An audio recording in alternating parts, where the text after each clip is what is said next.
So, Eric, to answer your question about aligning with motorsports retailers, one of our key relationships right now is with Tom Hicks in SoCal Motorsports, and we met him at the first IMS show in calendar year 2019.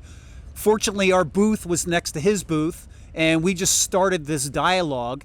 And he kind of had a vision. He's a very visionary type principal, and we connected, and he saw the business asset that we brought to the table, and he was so enthusiastic. He joined us in 100% Giant Partner Store, and thus far I think he's really happy.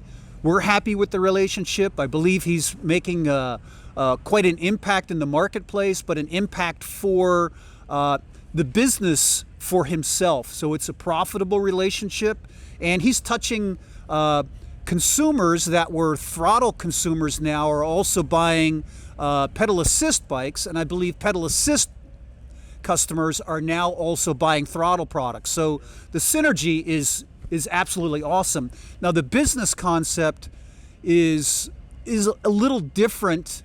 Tom was concerned because a lot of his profit comes from the service side and finance side.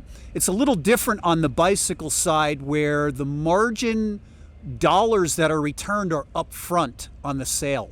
So let's just say the margin on a Giant Live Momentum bicycle is threefold that of a motorcycle in the percentage. So selling a $4,000 to $5,000 bicycle can return the same margin dollars as a $15,000 or more bicycle. So on the upfront, it's a huge win. I don't think there's as much service because our bikes are kind of, they're built to be normal bicycles, so they're pretty easy to service. And if there is an issue with our power system, the motor system, the firmware, it's pretty easy, all right, to do a plug and play. That's the way we set it up. So the question regarding a dynamic of competition with close proximity of Powersports versus a traditional bicycle retailer, there can be, and I think it's more of a perception. I think the Powersports dealer is catering to, I'd say, the vast majority of their customers are not walking into bicycle retailers. So I think it's adding, all right, to the base. And yes, there obviously is some crossover.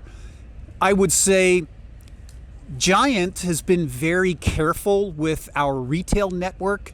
We have not added or created a network which is huge.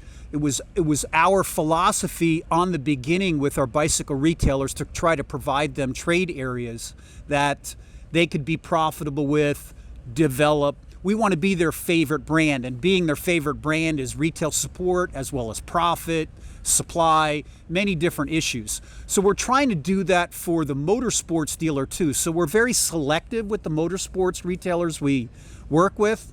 They have to be sustainable partners, and we definitely consider trade areas. So we're not going to add a ton of motorsports retailers. We're going to be very selective.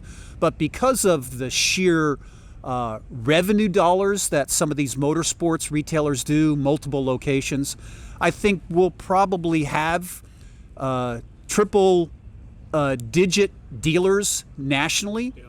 But we're going to be very careful in that selection process. The dealer selection process from small to medium to big is case by case basis, and it's also by regional market. So from the city to the town to the village, we want to be able to get the product in the hand of the rider. So we do address smaller retailers and smaller markets, but it's case by case basis. The question about same benefits, same program for traditional bicycle retail and power sports, we do exactly the same thing. We're a small company. Eric, we're in the USA, we kind of call ourselves the Spartans.